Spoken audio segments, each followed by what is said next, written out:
अस्सलाम वालेकुम everyone, welcome back. और आज के लेक्चर में हम बेसिकली फोकस करेंगे थोड़ा सा। अब कैंपेन्स हमने चला दी, रिजल्ट आ रहा है, सही है। वैसे ओरिजिनली टू बी ऑनेस्ट मेरा अपना जो प्लान था एक रिकॉर्डिंग करते हुए वो ये था कि हमने जो 5 प्रोडक्ट सेलेक्ट किए थे एटलीस्ट 3-4 की हम कैंपेन चलाएं और उसमें से जो वो कामयाब हो जाए उनको हम एक्टिव रखें और बाकियों को बंद कर दें। ठीक है, उसके बाद लेकिन हुआ ये कि हमने पहला प्रोडक्ट चलाया, वही चल पड़ा है, तो फिर वही रिपीटेटिव कंटेंट दोबारा रिकॉर्ड करने से आप लोगों ने बोर ही होना था। तो चल पड़ा है तो अच्छी बात है, तो हम कुछ चीज़ें सीख चुके हैं। अब एक्सपेरिमेंटल मैंने आपको ये बोला, हर चीज़ कोई भी 100% गारंटी नहीं है कि आप सेम काम करेंगे तो सेम रिजल्ट मिलेगा। इसमें आपका अपना माइंड शुरू से आखिर तक काम करना चाहिए, उसकी ऑब्जर्वेशन वगैरह। लेकिन अब जो है वो आगे आगे मैंने बोला अब आगे कैसे चलें आगे, तो फिर मैंने बोला कि यार कुछ एडवांस चीज़ें हैं आप लोगों का कॉन्सेप्ट, उसके बारे में हम आपका क्लियर कर दें कि इसमें थोड़ी सी एडवांस चीज़ें किस तरह से होती हैं, तो और उसके मकासद क्या है। बेसिकली काम बढ़ाना है ना आपने, और ज़रूरी तो नहीं आप फेसबुक एड मैनेजर इसी तरह ई कॉमर्स साइट के लिए यूज़ करें। और क्या क्या इसमें पॉसिबिलिटीज़ हैं, क्या क्या इसके अंदर ऑप्शन हैं, उसको एक जस्ट गो थ्रू करके मैं आपको थोड़ा थोड़ा समराइज वे में आपको समझा दूँ। और बाकी माइंडसेट मैंने आपको दे दिया है कि किस तरह से काम सीखते हैं, किस तरह से आप करते हैं, तो वो आप लोगों ने इम्प्लीमेंट करना चाहें तो आप कर सकते हैं। और जिनके पास विल पावर होगी वो अपना रास्ता निकाल लेंगे, जिनके पास नहीं होगी उनको रास्ता सामने भी हो तो नज़र नहीं आएगा। ठीक है, तो अब स्टार्ट करते हैं। फॉर एग्जाम्पल मैं कोई और इसी की कैंपेन को डुप्लीकेट करता हूँ ताकि सारी सेटिंग यही वाली डुप्लीकेट विद करंट सेटिंग में कर देता हूँ और मैं इसके अंदर देखता हूँ ऑप्शंस क्या क्या होते हैं। ठीक है, एक न्यू कैंपेन बनाता हूँ और फिर न्यू कैंपेन के अंदर मैं आपको बताता हूँ कि ऑप्शंस और जो पहले हमने डिस्कस किए थे वो वाले नहीं, इसको मैं पहले नाम के साथ डुप्लीकेट लिख दूँ ताकि आप लोगों को आइडिया हो कि ये डुप्लीकेट वाली सेटिंग हम लोग ऐसा ना मिक्स कर दें बाद में। तो एक चीज़ सबसे पहले जो मैंने डिस्कस करनी है वो ये कि यहाँ तक तो मैं आपको सारी चीज़ें बता चुका था, लेकिन मैं लीड्स पे शायद दोबारा आऊँ बाद में, क्योंकि स्ट्रेटजीज़ हर बिज़नेस की अलग होंगी। ई कॉमर्स में अलावा भी आप कोई बिज़नेस की कैंपेन चलाना चाहे तो वहाँ ये बड़ा हेल्पफुल साबित हो सकता है। और उसकी केस स्टडीज़, कुछ केस स्टडीज़ तो एग्जैक्ट नहीं शेयर कर सकता फ़िलहाल मैं। तो इसके बाद क्या चीज़ है, ये वाला जो चैप्टर है ए बी टेस्टिंग में, इसके साथ करने के बजाय रिकमेंड पर्सनली प्रेफर शुरू में ही करता हूँ कि स्टार्टिंग में अगर छोटा काम करें तो मैनुअली करें। मतलब इसके ऊपर ना छोड़ें, आप खुद ही 2 कैंपेन चला लें। ए बी टेस्टिंग पे पहले बात कर लेते हैं स्प्लिट टेस्टिंग होती क्या है। एडवांस एड मैनेजमेंट के बाद मैं बात कर लेता हूँ स्प्लिट टेस्टिंग क्या होती है ना। स्प्लिट टेस्टिंग ये होती है कि मैंने ये ऐड चलाया, मैं आपको एग्जांपल ऑलरेडी दे चुका हूँ ये। ठीक है, इसके बाद मैंने इसको मेजर सिटीज़ के बाद एक और ऐड सेट बनाया, उसको मैंने बना दिया रिमोट एरियाज़ को, उसमें सारी मेजर सिटीज़ एक्सक्लूड कर दी मैंने। और फिर दोनों के अंदर एक एक ऐड कॉपी चला दी, या दोनों के अंदर 2-2 ऐड कॉपीज़ चला दी। और फिर एट द एंड डिसाइड किया कौन से ऐड सेट में कौन सी ऐड कॉपी कामयाब हो रही है, उसका मैंने बजट बढ़ा दिया और बाकी को मैंने बंद कर दिया। तो फिर इस तरह से ये स्प्लिट टेस्टिंग कहलाती है। तो ये मैनुअल स्टार्ट में ज़्यादा रखें, बाद में जब आपका हाथ बैठ जाए, चीज़ें दिमाग सेट हो जाएँ तो फिर इसको टेस्ट करें, इसके फीचर को, और देखें ये कितना इफेक्टिव है और आपकी सेटिंग कितनी इफेक्टिव है। फिर आपने खुद डिसाइड करना है, ये चीज़ कोई आपको बताएगा नहीं। ठीक है, एडवांस कैंपेन बजट ऑप्टिमाइजेशन का मतलब ये है कि अगर आप इसका इनेबल करेंगे ना, तो ये आपके एड सेट्स पे जो बजट है, अगर ये performance for example 2 ad set आपने बनाए, इसकी परफॉर्मेंस जो है वो इसकी परफॉर्मेंस जो है वो ज़्यादा आ रही हो और नीचे वाले एड सेट एक और जो आपने बनाया हो माइनर सिटीज़ का, उसकी परफॉर्मेंस कम आ रही हो, तो ये इधर बजट बढ़ा देगा, इधर कम कर देगा। और इधर बजट जब आप इसको इनेबल करेंगे ना, तो ये यहीं पे बजट पूछ लेगा आपसे। अगर मैं इसको दे दूँ कि 3000 रुपये बजट है मेरा, सही है, और उसके अंदर मैं 2 एड सेट बना लूँ, एक मेजर सिटीज़ का एक माइनर सिटीज़ का, और मेजर सिटीज़ में रिजल्ट आ रहा हो, माइनर में ना आ रहा हो, तो ये मेजर में हो सकता है 2500 स्पेंड कर दे और माइनर में हो सकता है 500 स्पेंड करे। तो ये अपनी मर्जी से बजट ऑप्टिमाइज़ कर लेगा। अब आप कन्फ्यूज़ हो रहे होंगे इसमें और इसमें क्या फ़र्क है, ये भी तो वही चीज़ बता रहे थे आप। तो इसमें ये फ़र्क है कि इसके अंदर जब आप इनेबल करेंगे तो इसके अंदर ऐड कॉपीज़ के अंदर बाकी चीज़ों के अंदर कुछ अलग ऑप्शंस खोल देगा। जैसे हमने अपना ऐड क्रिएटिव लिखा था कि आपके पास ये फीचर्स होंगे, लिमिटेड स्टॉक है ये वो, तो उस तरह आपके साथ 4-5 चीज़ें बनवा लेगा और फिर उसको अलग अलग कॉम्बिनेशन के साथ, कुछ तरह की चीज़ों के साथ वो आपका अलग अलग टेस्ट करेगा। और उसमें कोई जो अच्छा कॉम्बिनेशन चल रहा होगा, अच्छा टेक्स्ट ज़्यादा कामयाब हो रहा होगा, वो हेडलाइन ज़्यादा अच्छी किसी की कामयाब चल रही होगी, तो वो उसको हाईलाइट कर देगा। तो अच्छा फ़ीचर है, आप इस पर एक्सपेरिमेंट कर सकते हैं बिल्कुल। तो एक्सपेरिमेंट करें। अब आगे बढ़ते हैं, बाद में लीड्स पे मैं आता हूँ। बाकी चीज़ें मैं आपको बता चुका हूँ कि एंगेजमेंट का क्या था, ट्रैफिक क्या थी, अवेयरनेस क्या थी पिछले लेक्चर्स में। इसके बाद जो है वो लीड भी बता चुका हूँ वैसे क्या थी, लेकिन थोड़ा सा और डिटेल में इस पर मैं आऊँगा क्योंकि ये बहुत इंपॉर्टेंट है। इसके बाद दोबारा अब मैं एड सेट की तरफ मूव होता हूँ। एड सेट में अब जो है वो परफॉर्मेंस गोल्स पे हमें देखते हैं क्या क्या इसमें ऑप्शन आ रहे हैं। इसके बाद जब आप इसकी सेटिंग चेंज करेंगे तो ये सेकंड ऑप्शन भी इनेबल हो जाएगा। सेकंड ऑप्शन का मतलब है maximize value of conversions. Maximize value of conversion से ये फोकस बेसिकली एड कैंपेन्स का उन तरफ कर देगा कि जो लोग वेबसाइट पे बड़े ऑर्डर डालें या ज़्यादा क्वांटिटी परचेज कर रहे हो। मतलब दो किस्म के होते हैं ना भाई, आप एक बंदे को फॉर एग्जांपल आपने एक सेल पर्सन रखा अपनी कंपनी का, आप उसको बोलते हो कि यार मुझे सेल ला के देनी है, तुम्हें सारा ये माल है, ये चीज़ें, ये मेरी सर्विसेज है, जाओ सेल करो, फलाना फलाना प्रोस्पेक्ट्स हैं, उनसे जाके मिलो, उनको मेरा माल बेच के आओ।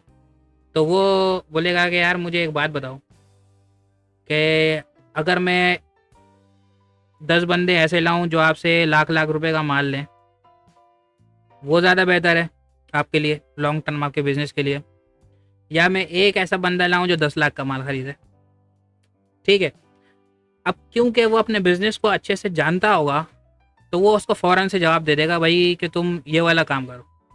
अब क्या बिजनेस है क्या नहीं है डिपेंड करता है। अब राइट ना हमें पता था कि हम जो कैंपेन चला रहे हैं वो टॉयलेट ब्रश है, कोई बंदा 10-20 पीस नहीं खरीदेगा उसको, ठीक है, या उस तरह की चीज़ है। लेकिन हमने ब्रांडिंग पे काम किया तो मे भी ऐसा पॉसिबल है कि वो हमारी वेबसाइट ऐसा बंदा लेके आए जो हमारी वेबसाइट पर बड़े ऑर्डर डाले। और टू बी ऑनेस्ट मैंने अपनी आंखों से 40-40 हज़ार, 50-50 हज़ार, 80-80 हज़ार, एक ऑर्डर तो 1,80,000 की COD डिलीवर की है, COD रिटेल साइट्स पे। लेकिन बहुत रेयर केसेस होते हैं, वो उस तरह की एक्सपेक्टेशन आप इतने ना रख के चलेंगे, वो आ गया तो वो बड़ा गुड लक हो जाता है, आपका सारा प्रॉफिट बढ़ा देता है अच्छा खासा एक ऑर्डर को। तो इस तरह का ये आपसे पूछ रहा होता है कि आपका ऑब्जेक्टिव इसमें परफॉर्मेंस, आपका गोल क्या है, आपकी परफॉर्मेंस KPI इसमें क्या है। तो पिक्सल तो आपको पता था, हमने जो बनाया था वही हमने सेलेक्ट किया। अब ये गोल जो है ये बोलता है कि वो परचेज आपको किस ऑब्जेक्टिव में चाहिए। अब आइडियली तो हमें 250 रुपये की चाहिए, इससे कम में ही चाहिए, लेकिन इसको मैं यूज़ इसलिए नहीं कर रहा हूँ, यूज़ इसलिए नहीं करता हूँ क्योंकि जब भी मैंने इसको यूज़ किया ये मेरा बजट रोक देता है या स्टक कर देता है। तो आई डोंट नो क्या इशू है क्या नहीं है, इसको ज़्यादा से ज़्यादा रखना पड़ता है, मतलब 250 जो भी है गोल। तो हो सकता है आप शायद काम कर रहे हो, क्योंकि मैं जितना भी वर्किंग मेरी अपनी पर्सनल इसमें बड़े लेवल पे रही हैं वो कुछ अर्सा पहले की रही हैं। पास्ट 5 to 6 मंथ्स मैं इस तरह की चीज़ों में एक्टिव नहीं हूँ, ज़्यादा छोटा मोटा चलता रहता है लेकिन ज़्यादा एक्टिव नहीं हूँ। इसके बाद है एट्रीब्यूशन सेटिंग। एट्रीब्यूशन सेटिंग क्या होती है मैं आपको बता देता हूँ। एट्रीब्यूशन सेटिंग ये होती है क्लिक थ्रू विंडो, ठीक है, ये 1 डे है और 7 डे का ऑप्शन है इसके पास। व्यू थ्रू विंडो 1 डे और 7 डे का ऑप्शन है। अब CTW जो है वो click through conversions are counted when a person clicks your ad and takes an action within a set period of the time. ये आपसे पूछ रहा है कि यार ऐड चलाने के बाद मुझे बताओ अप्रॉक्स, फॉर एग्जाम्पल आपका सेल्स पर्सन ही सामने बैठा हुआ है, वो बताएगा कि यार नॉर्मली जो आपके साथ सेल्स पर्सन लोग बाकी काम करते हैं वो जब माल बेचने जाते हैं तो क्या वो पहली मुलाकात में ख़रीद लेते हैं, या उनसे बार बार मुलाकातें करनी पड़ती हैं, या उनको बार बार अप्रोच करना पड़ता है, या बार बार फ़ोन करना पड़ता है। तो ये इस तरह का क्वेश्चन है ताकि फेसबुक को पता हो कि भाई आपके कस्टमर्स किस तरह के ज़्यादा आपको सूटेबल है, ठीक है। अब क्लिक थ्रू विंडो का मतलब ये है कि एक बंदा अगर आपकी वेबसाइट पे क्लिक कर ले तो ये 7 दिन तक उसको नचोड़ देगा, मतलब पकड़ पकड़ के बार बार ऐड दिखाएगा कि आपने इसको बोला है 7 दिन तक उसको रिटारगेटिंग या उसको बार बार ऐड उसको दिखाओ। तो क्लिक थ्रू विंडो जो है वो 7 दिन तक हमने रखी है। वैसे तो 1 डे भी कर दें इसको एक्सपेरिमेंटल तौर पे तो भी इशू नहीं है, कोई मेजॉरिटी कस्टमर हमारे फर्स्ट इम्पल्स बाइंग वाले हैं। इम्पल्स बाइंग वाले में आप दोनों पे एक्सपेरिमेंट करके देखें किस पे रिजल्ट ज़्यादा अच्छा रहा है, लेकिन स्टार्ट में रिकमेंडेड यही है कि आप 1 डे वाला करके देखें। अब मुझे कल ये परसों जब हमने कैंपेन चलाई तो नज़र नहीं आया, लेकिन हमारा 7 डे में भी रिजल्ट आ रहा है तो मैं नहीं छोड़ूंगा उसको बिल्कुल भी, ठीक है। तो 1 डे का भी रिकमेंडेड है। और व्यू थ्रू विंडो, ये व्यू बेसिकली ये कर रहा है कि ये व्यू इम्प्रेशन वाला व्यू है।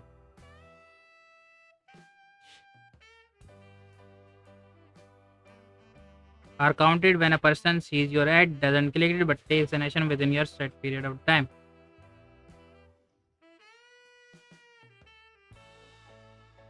Within 1 day and show ads to the people most likely. पहले ये दोनों एक ही ऑप्शन में आते थे, ये दोनों ने अलग अलग कर दिए। तो व्यू थ्रू विंडो जो है इसका मतलब आ रहा है in your set period of time. For example, with 1 day view system, our system will learn from conversion that happens within 1 day and show it to people most likely. ठीक है। और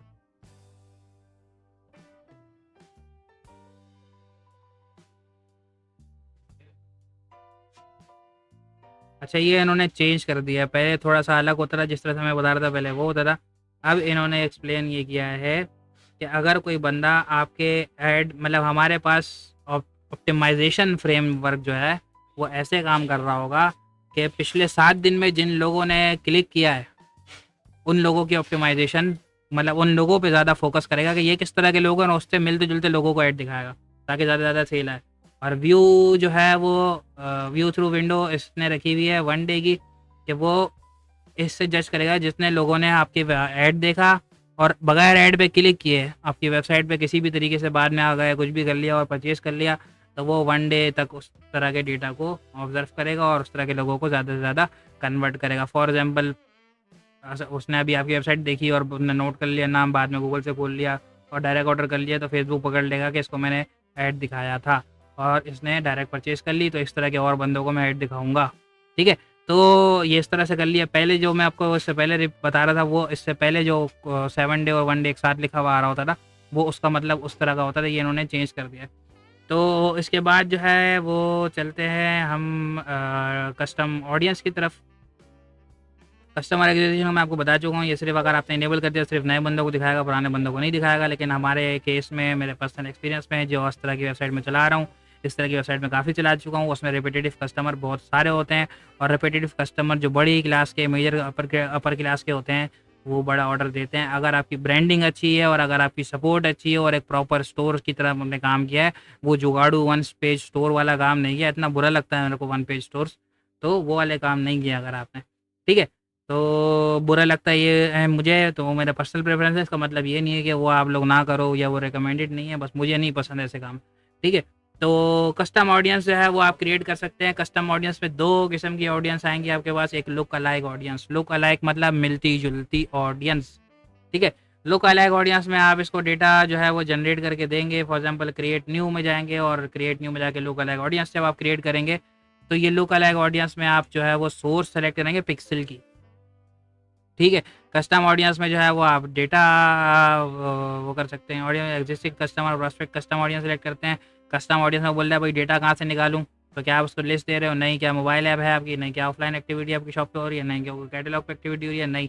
Meta में कोई वीडियो बैंक एक्टिविटी हो रही है? बिल्कुल हो रही है। हो सकता है इस तरह और किसी एक्टिविटी हो रही है, ज़्यादातर में नहीं हो रही है, इंस्टाग्राम पे में भी हो रही हो। तो वेबसाइट से उसने जो है वो डेटा लेना है। वेबसाइट पे मैं उसको बोल रहा हूँ वेबसाइट से डेटा लो।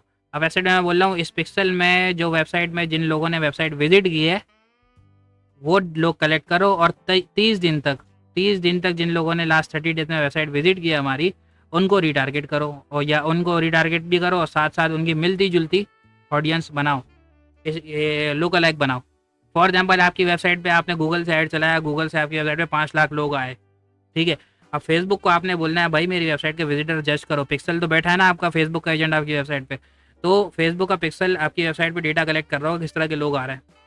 अच्छा भाई ये यहाँ पे पठान लोग ज़्यादा आ रहे हैं, यहाँ पे सिंधी लोग ज़्यादा आ रहे हैं, यहाँ पे कराची के लोग ज़्यादा आ रहे हैं, यहाँ पे पंजाब के लोग ज़्यादा आ रहे हैं, यहाँ पे फीमेल ज़्यादा आ रही है, यहाँ पे मेल ज़्यादा, कुछ भी होगा वो ना सब देख रहा होगा। वो चुपचाप बैठा हुआ है वेबसाइट पे ना पिक्सल फेसबुक का। अब आपके पास गूगल से लोग आ रहे हैं, तो गूगल से लोग आ रहे हैं, फिर आप ऐड चलाओ नया नया, तो आपको पास ये ऑप्शन बड़ा बेहतरीन आ जाता है यहाँ पे कि आप उसको गूगल को बोलो भाई ये जितने लोग मेरी वेबसाइट पे आए ना, तुम्हें तो पता है कैसे कितने लोग आए, तुम तो बैठे हुए हो वहाँ पे, तो उससे मिलते जुलते जितने लोग हैं आप वो चलाओ। ठीक है, इस ऑडियंस का नाम मैं रख देता हूँ for example look alike website visitors last 30 days. तो मुझे याद भी रहेगा कि मैंने लुक अलाइक ऑडियंस क्रिएट की है। इस तरह से आप अलग अलग क्राइटेरिया बना सकते हो कि वेबसाइट जिन्होंने हमारे जो स्पेसिफिक पेज देखा हो।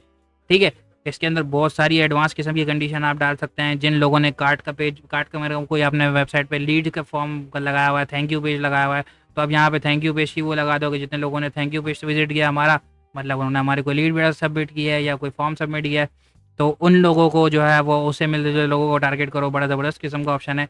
इसके अलावा ऐड टू कार्ट जिन्होंने किया है उसको भी आप लुक अलाइक बना सकते हो उसकी इनिशिएट चेकआउट उसकी भी लोकल ऐप बना सकते हो। इस तरह बहुत सारी लोकल ऐप पर जिन्होंने ऑर्डर किया उसकी भी लोकल ऐप बना सकते हो। ठीक है, अब ये रिकमेंडेड होता है बड़े डेटा पे।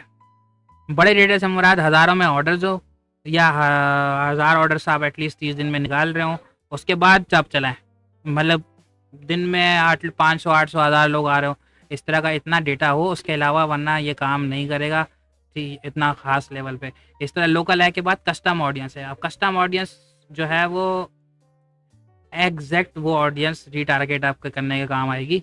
तो ये मैं पिक्सल्स किसी वाला सेलेक्ट किया और मैं इसको बोल रहा हूँ भाई जिन लोगों ने लास्ट 30 डेज में परचेज किया है स्पेसिफिकली उन्हीं लोगों को रीटारगेट करो। तो ये कस्टम ऑडियंस हमारी क्रिएट हो जाएगी और फिर जब मैं ये नाम रख के क्रिएट कर दूंगा तो ऑडियंस में ये उन्हीं लोगों को टारगेट करेगा। अगर तो मैं बाकी चीज़ें यहाँ से एक्सक्लूड कर देता हूँ तो ठीक है। तो आप कस्टम ऑडियंस के लिए रीटारगेटिंग के लिए अलग से बना सकते हैं और ये कब क्या इस तरह की स्ट्रेटेजिकली डिपेंड करता है आपकी डिपेंडिंग मार्केटिंग स्ट्रेटेजी क्या है।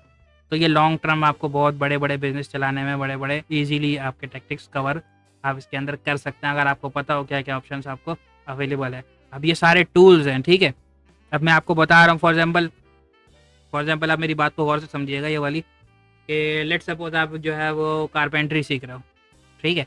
तो आपको कोई बताता है भाई ये हथौड़ा है, इस हथौड़े से ये ऐसे कील टूटती हैं, ऐसे कील टूटते हुए जो है वो ऐसे लकड़ियाँ जुड़ जाती हैं, ये होता है लकड़ियों को जोड़ने का काम आ जाता है हथौड़े के। और कोई काम हो बैक साइड वाला जो उसका फीचर है उससे ये वापसी कर कोई कील टेढ़ी मेढ़ी हो जाए तो वो निकल आती है। तो अब आपको उसने हथौड़े का फीचर बता दिया। अब अच्छा आर्किटेक्ट अच्छा डिज़ाइन क्रेव करना वो स्ट्रेटेजी पे डिपेंड करता है, ऑब्जेक्टिव पे डिपेंड करता है आप बना क्या रहे हो। और आपका ऑब्जेक्टिव क्लियर होगा तो स्ट्रेटेजी क्लियर हो जाएगी, स्ट्रेटेजी क्लियर होगा तो आपको पता होगा मेरे पास हथौड़ा है। इस तरह के 20-30 और टूल्स भी पड़े हैं मेरे पास, तो टूल्स का चलाना मुझे आ गया। अब स्ट्रेटेजी मेरे जहन में जब आएगी तो मैं उसको अच्छे से एग्जीक्यूट कर लूँगा। तो इसीलिए जो हमारे कोर्स में माइंडसेट बिल्डिंग बहुत ज़्यादा इन्वॉल्व है वो इसी वजह से है कि जब तक वो आपका बिल्ड नहीं होगा तब तक ये टूल्स फजूल हैं। ठीक है, जिस बंदे को पता ही ना जो अच्छा कारपेंटर नहीं है तो उसके पास बेशक हज़ारों टूल आ जाए लेकिन वो अच्छी चीज़ नहीं बना सकता क्योंकि उसका माइंडसेट अच्छे कारपेंटर वाले की तरह बिल्ड नहीं हुआ। तो माइंडसेट लाजमी बिल्ड करें। ये टूल तो किसी भी टाइम सीखना मुश्किल नहीं है, आज मैं बता रहा हूँ कल कोई और बता देगा तो आप सीखो ठीक है। तो इसके बाद आगे मूव होते हैं वो मैनुअल प्लेसमेंट और advantage plus placement. Manual placement में जो है वो आपको ऑप्शन दे देता है कि आपने न्यूज़ फीड में शो करना है, अपने स्टोरीज में शो करना है। फॉर एग्जांपल आपका कोई कंटेंट ऐसा है जो आप चाहते हैं कि न्यूज़ फीड के अलावा कहीं शो ही ना हो, तो आप उसको यहाँ से फेसबुक और इंस्टाग्राम के अलावा मैसेंजर और ये ऑडियंस नेटवर्क हटा के यहाँ पे सिर्फ फीड सेलेक्ट कर दें, वीडियो फीड सेलेक्ट कर लें और बाकी जगह से वो हटा देगा। लेकिन इस पर मेरा पर्सनल एक्सपीरियंस जो रहा है ज़्यादा वो ये रहा है कि जब भी इस तरह का कस्टमाइजेशन हमने की है तो उसने सिर्फ कॉस्ट बढ़ाई है, रिजल्ट नहीं बढ़ाया क्योंकि फेसबुक खुद अच्छे से ऑप्टिमाइज़ करना बहुत अच्छा जानता है। इसलिए मैं रिपीट करता हूँ एड सेट में इतनी कोई रॉकेट साइंस ज़्यादा नहीं है।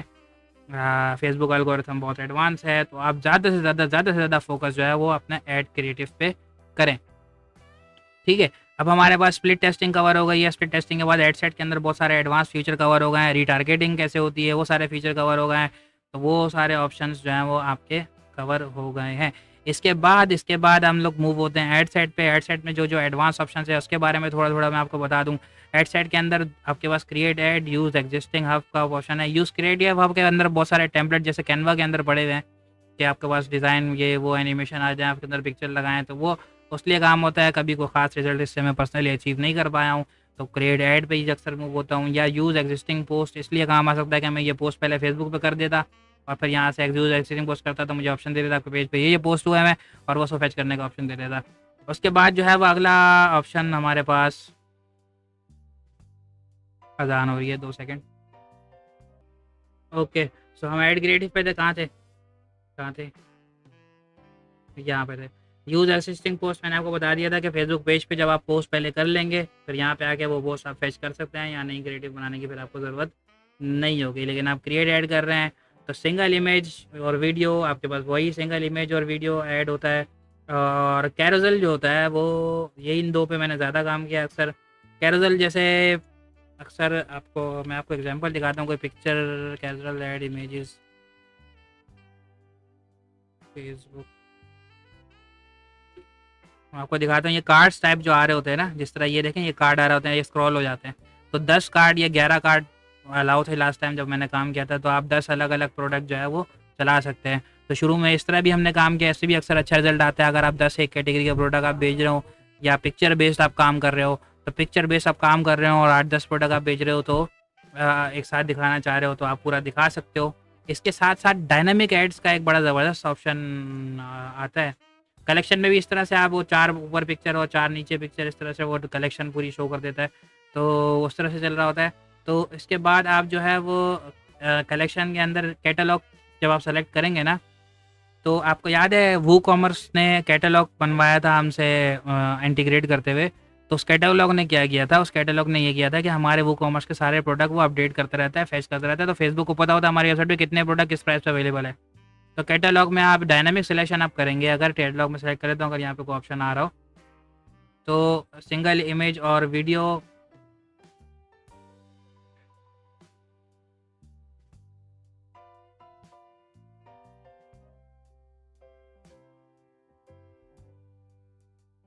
ठीक है। कैटलॉग जो है मैं हमने जो गुड गुडीज़ का कैटलॉग बनाया था वो मैं फेच कर लेता हूँ, ठीक है। अब क्या होगा, बेसिकली हमारी वेबसाइट पे जितने प्रोडक्ट्स हैं ना वो यहाँ पे फेच करने लग जाएगा।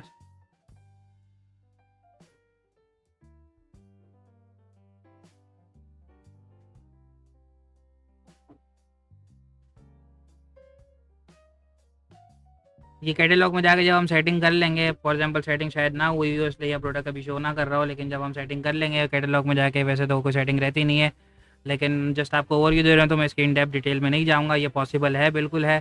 थोड़ा सा देखना पड़ेगा आपको ये क्यों आ रहा है ऐसा, वरना ये लोड हो सकता है थोड़ी देर में लोड हो भी जाए अगर हम पब्लिश करें, ये सिर्फ शो ना कर रहा हो। तो होगा ये कि वेबसाइट पे 200 प्रोडक्ट हैं, ये अपनी मर्जी के 10-10 20-20 प्रोडक्ट कार्ड में शो कर रहे हो सकता है। एनिमेशन पे आप इसको सिलेक्ट कर सकते हैं, यहाँ पे ऑप्शन में देख रहा था कि कैटलॉग वीडियो, तो ये एनिमेशन भी खुद बना देता है इस तरह की। मैं आपको बता रहा हूँ आज से कोई 2.5 साल पहले या 2 ढाई 3 साल पहले, 2.5-3 साल पहले मैं इस कैटलॉग की सेटिंग के थ्रू मैं सिर्फ ये करता था कि स्टाफ मेंबर हमारे साथ एक जो होते थे, हमारे जो कॉपरेट करते थे, हमारे साथ काम करते थे, सपोर्ट करते थे और ऑर्डर फुलफिलमेंट का काम करते थे, और रिटर्न कंफर्मेशन का भी। तो वो क्या करते थे, वो सिर्फ वेबसाइट पे स्टॉक अपडेट रखते थे, और बाकी यहाँ पे मैंने जो है वो ऑटोमेटेड, क्योंकि मैं और काम में बिजी होता था, इधर में टाइम नहीं देता था, तो और काम में बिजी होता था, तो फिर मैं यहाँ पे सिर्फ जो है वो बजट देख रहा होता था और रिजल्ट देख रहा होता था। बाकी ये कैंपेन डायनामिक खुद ब खुद चल रही होती थी, और वो स्टॉक अपडेट रखा होता था उन्होंने वहाँ पे वेबसाइट पे, तो यहाँ पे स्टॉक खुद एडजस्ट होता था। ये एटलीस्ट 3 महीने का साइकिल मैंने चलाया, कम से कम भी 60-70 हज़ार रुपये महीने पे, ज़्यादा बड़े अमाउंट पे नहीं चलाया। तो 60-70 हज़ार रुपये महीने लगा के मैं एक 20-31 आराम से निकाल लेता था। एक 20-31 में जो है वो अगर 25-30 हज़ार रुपये सैलरी थी होती, 25-30 हज़ार रुपये जो है वो एक्स्ट्रा मेरी जेब में वहाँ पे आ रहा था, और मुझे दिन में आधा घंटा भी काम नहीं करना पड़ता था। आधा घंटा में खुलता था, रिजल्ट आ रहा है सही है, वो भी 2-4 दिन बाद में देख लेता, नहीं तो थोड़ी सी ऑडियंस वॉडियंस चेंज कर ली, सेट कर ली, बस बाकी मामला ऑटोमेटिक। 3 महीने मैंने ऑटोमेटिक काम किया पूरा, ठीक है। तो वो भी सिर्फ इस वजह से नहीं ऐसे कर रहा था कि यार एक दो बंदे ज़्यादा जुड़े हुए उनकी सैलरियाँ निकल आती हैं, बहुत है। हमारा फोकस उस टाइम उसके बाद कहीं और था, तो ये चलते रहने देते थे हम, और टाइम ना देने हमारे जो नीड थी कि हम टाइम नहीं दे सकते, तो फिर हमने इस ऑप्शन पे एक्सपेरिमेंट किया था। रिस्की एक्सपेरिमेंट है, बहुत मुश्किल होगा इसमें शुरू में रिजल्ट आना, आपको थोड़ा सा पिक्सल पुराना हो जाए तब रिकमेंडेड है ज़्यादा ये। तो इसको वह भी इस्तेमाल करें, कोशिश करें, और स्टॉक अपने वेबसाइट पे लाजमी अपडेट रखें। अगर आप एजेंसी से काम कर रहे हैं तो न्यूज़ फीड पे नज़र रखें, न्यूज़ फीड में जो प्रोडक्ट आउट ऑफ स्टॉक हो रहा है आउट ऑफ स्टॉक करें, जो इन स्टॉक हो रहा है इन स्टॉक रखें, तो आपको कैटलॉग अपडेटेड रहेगा, ठीक है। उसके बाद मैनुअल अपलोड वापसी सेलेक्ट करते हैं हम। वापसी सेलेक्ट करने के बाद हमारे पास जो क्रिएटिव था वो पूरा वैसे बना हुआ था, हमने लास्ट टाइम बना लिया था। अब इसके बाद कुछ एडवांस चीज़ें काफ़ी हैं, जस्ट मैं आपको हिंट दूंगा, मे बी आपको ये बात मेरी समझ में ना आए, और समझ में आ जाए तो ठीक है, ना आए तो इग्नोर कर लीजिएगा। जब आपको नीड पड़ेगी तो आपको याद आ जाएगा, तो फिर आपको शायद समझ में आ जाए। होगा ये कि फॉर एग्जाम्पल आप चला रहे हो 30 कैंपेन्स, 30-25-30 कैंपेन चला रहे हो, और आप गूगल एनालिटिक्स पे देखना चाह रहे हो कि कौन सी कैंपेन से कितना रिजल्ट आया, सही है, बात समझ में आ रही है। पिक्सल पे नहीं देखना चाह रहे, आप गूगल एनालिटिक्स पे देखना चाह रहे हो किस कैंपेन से कितना रिजल्ट आ रहा है, तो वहाँ पे भी कुछ पैरामीटर्स की आपको एनालिटिक्स पे सेटिंग करनी पड़ेगी, और वह पैरामीटर आप यहाँ फीड कर दोगे, ठीक है, कि कैंपेन 4023, ठीक है, तो पैरामीटर अब किस फॉर्मेट में याद सेट होता था मुझे याद नहीं है, लेकिन वो क्या होगा, ये जब आपकी वेबसाइट वो विजिट करेगा तो वो यूआरएल में ये लिखा हुआ आ रहा होगा @ करके, तो वो वेबसाइट पे कोई इम्पैक्ट नहीं देगा, लेकिन गूगल को पता लग जाएगा भाई ये कैंपेन 43 से आया है।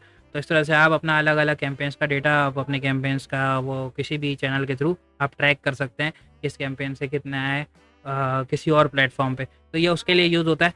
तो आपको मैंने काफ़ी अब एडवांस चीज़ें इन डेप्थ आपको मैंने क्लियर कर दी हैं, नहीं समझ में आ रही हों तो फिर पहले बेसिक्स आप पूरा प्रैक्टिकल कर लें, तो फिर जब आपको नीड होगी ना तो आपको ये सारी बातें खुद समझ में आना शुरू हो जाएंगी, परेशानी वाली कोई बात नहीं है। तो इसके बाद अगला हमारे कितनी देर की वीडियो हो गई है, ये 25 मिनट, ठीक है। इसके बाद जो मैं थोड़ा थोड़ा जो है वो साथ साथ क्या नोट करना था, रिटारगेटिंग हो गया, एडवांस ऑप्शन हो गया, स्केलिंग। अब भाई काम बढ़ाना कैसे है उसका मैं ज़्यादा प्रैक्टिकल यहाँ पे आपको करवा सकता नहीं हूँ।